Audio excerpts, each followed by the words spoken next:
What does Abe's death mean for Taiwan and for Japan?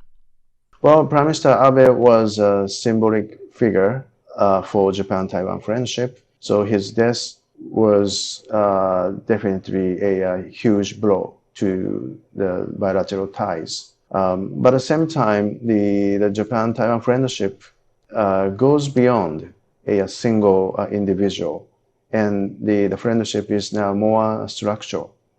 So I think the relationship between the two will continue to grow even without Prime Minister Abe.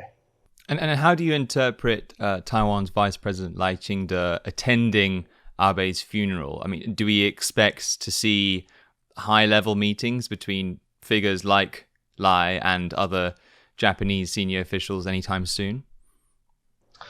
Well, the Japanese people very much appreciate Vice President Lai's visit to Japan and his condolences to Prime Minister Abe's death. But his visit is still regarded as a personal one, and Beijing has already criticized Japan for accepting him.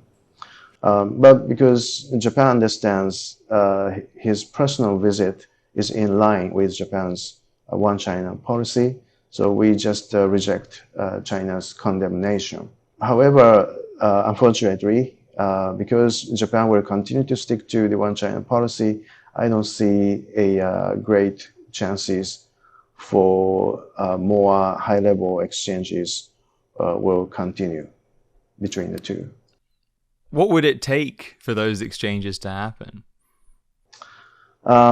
Because Japan's One China policy clearly says the Japan-Taiwan relationship needs to remain as unofficial. So without changing this position, I don't think we can stimulate the high-level exchanges between the two governments.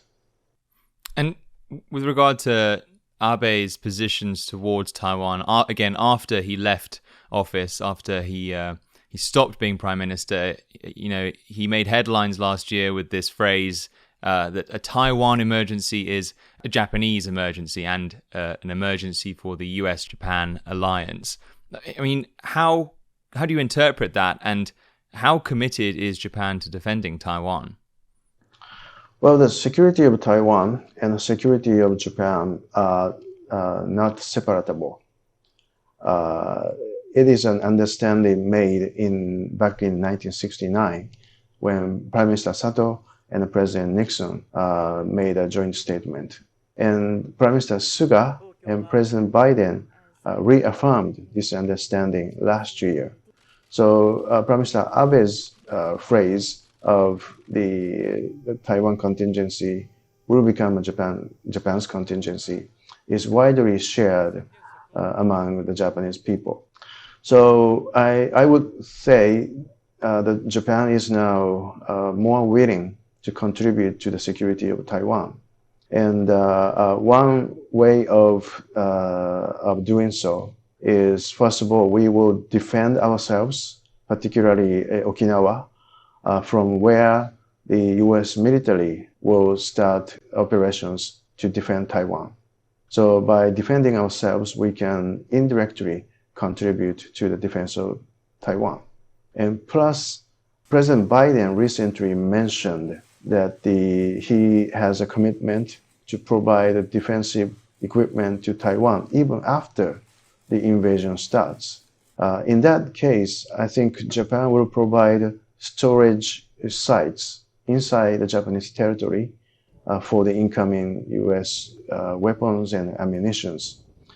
And I think the US military will deliver those weapons to Taiwan from Japan.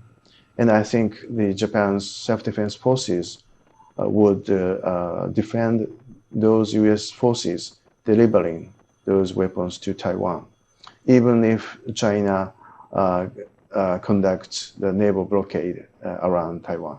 So I think Japan is now very much committed to the security of Taiwan.